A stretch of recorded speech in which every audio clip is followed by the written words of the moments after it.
Welcome back YouTubers to my channel of an everyday life of an Aspie. My name is AspieAnswersAll, or some clinically known. I'm an Aspie, and I welcome you newbies on my channel if you've come here for certain reasons behind it all, be it encouragement, support, motivation, or what have you. I welcome you with open arms, and I welcome back the old bees basically. Hopefully with all these videos that it has been, motivating you all to do something of a figure of change, because it's all about creating mental awareness and creating an understanding between us all depending on our differences, sort of thing. So in all further ado, if you haven't been following me and you're new, as I said, basically I'm actually doing the introduction to the medication, side effects and everything else that comes with it basically, as well as hopefully later on in the pieces I addressed on Facebook basically to also do for Epilepsy Awareness Month, which is coming up on the 26th of March, to basically share as much as I can of the information of epilepsy, even if it means I'm going to go over time for it, before I finish it all, because I'm all about mental health awareness. So I'm picking certain topics that I feel close to my heart to share with you all, so that we can know the signs, symptoms and work together and hopefully know the difference between it all. So without further ado, before I begin though, I'll put a disclaimer that basically I'm no medical professional, so anything I say may not be right for everybody, so you can seek second opinion with your doctor or whatever. I don't condone people to do suicide or whatever, self-harm to themselves or whatever kind it may be. All I'm saying is just bear in mind the clinical signs and symptoms that I've been sharing with certain mental health disorders, and then hopefully we can actually reach out to those ones that need the help and support that they need. It's all about inclusion, as well as just being there before time is too late. Also basically, just to put it out there, I'm talking about the anxiety medication. I did the introduction part of it, of what you need to know about the anti-anxiety drugs, basically, the effects of it, basically, long and short term, just briefly. And I also basically, as we know, that I just gave you a brief tips and advice, to my opinion, about how you could go about, these side effects, regardless what it may be. So in this one is part 2, which is basically the anti-anxiety drugs that are not clinically known as the tranquilizers and benzodiazepines, basically, and a little bit on how they work, and hopefully maybe a bit of the biological names in these two most known and common, basically, clinical drugs that I'm addressing to you also. And no further ado, let's begin. As we know, anti-anxiety drugs are also known as tranquilizers, that are medications that may relieve the anxiety by slowing down the processes of our central nervous system when it goes into chaos, and when we're having our anxiety attacks, panic attack, that will trigger off a response on the external versus the internal environment versus an internal, external outbeing of what we're letting out and to our bodies, regardless what it may be. We need to realise though, with these medical purposes of these medications, basically their relaxing and calming effects have made them very popular, and some of these anti-anxiety drugs are the most widely prescribed type of medications out there for anxiety, as well as the like of maybe depression, and that if you have heard some of these clinical names in my series of the depressant type of medications, but these are also known or prescribed as, however, sleeping pills and muscle relaxants for our body when our body goes into havoc, 94 mile a minute, or whatever kind of minute. We need something to just, keep our body in balance, whatever it may be.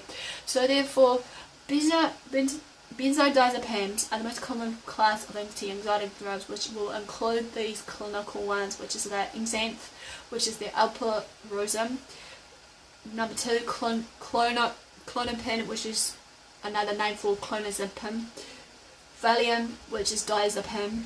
And number 4 is acetylene lorazepam. Benzodiazepines are obviously fast acting. They typically bring relief to our system within maybe 30 minutes to an hour tops, maybe even sooner, because they work so quickly. Benzodiazepines are very effective when taken during a panic attack, anxiety attack, or what have you, or any other overwhelming anxiety episodes that we may have while it's, our body's going on. But then again, despite the potent anti-anxiety, but like any other form of drugs, they have their setbacks or withdrawals, sort of thing, and basically we need to be in mind of it. So basically, the side effects of these anti-anxiety, like I'm sharing with you all, I want to address before I conclude this, is like benzodiazepine work by reducing the brain activity, as we know that, our brain is an important organ in the function to control everything. It's a little information centre, what we put in, what we put out, versus what have you.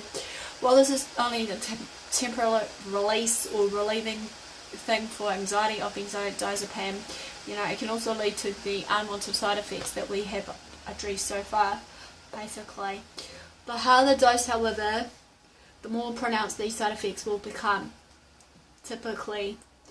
And however, some people may feel, for some symptoms on these are sleepy, foggy, uncoordinated, or even low doses of benzo may cause other side effects also, which will be with their work, school, or everyday activities such as driving, or the everyday activities that they may like to do, swimming, whatnot, just to have fun.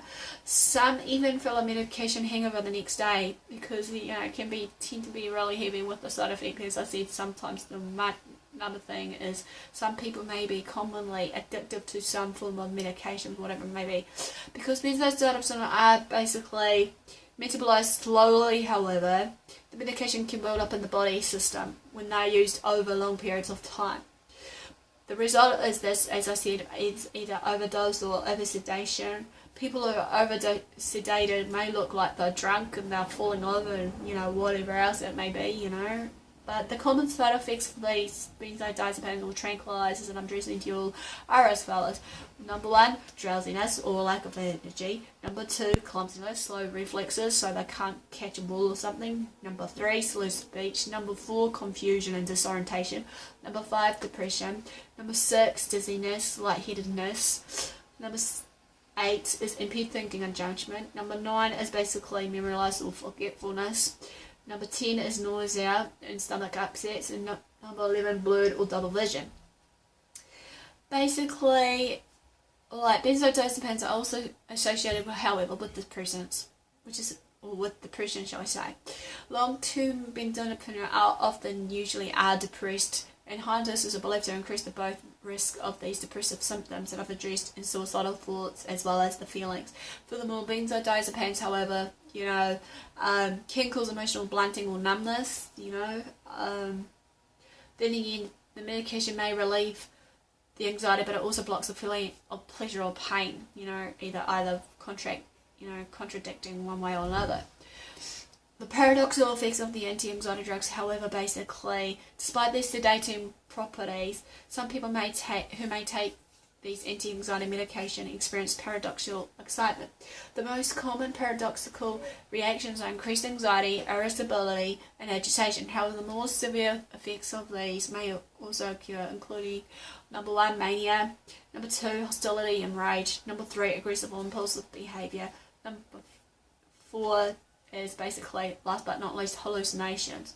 While rare, these adverse effects are dangerous. However, the paradoxical reactions to these anxiety medications are most common in children, the elderly, and people with disabilities, however, or developmental disabilities.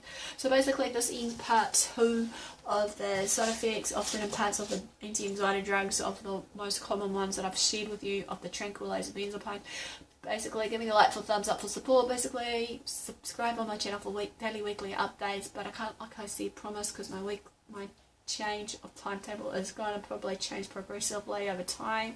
Basically, feel free to follow me on Twitter and Facebook on AspieAnswersAll for more updates. Hopefully, when I'll be continuing on to let you guys know what's going on. Feel free to comment below. Maybe I'd like a bit of involvement of anything, and also, like I said, I'll challenge you all to maybe do what you can, basically, to create an awareness and understanding for each other. So, without further ado, do what you love what you do, share the love yourself, love others if you can, forgive one another, forgive yourself, and have a great day. Until next time, thanks for the support and watching. I'll see you all again soon.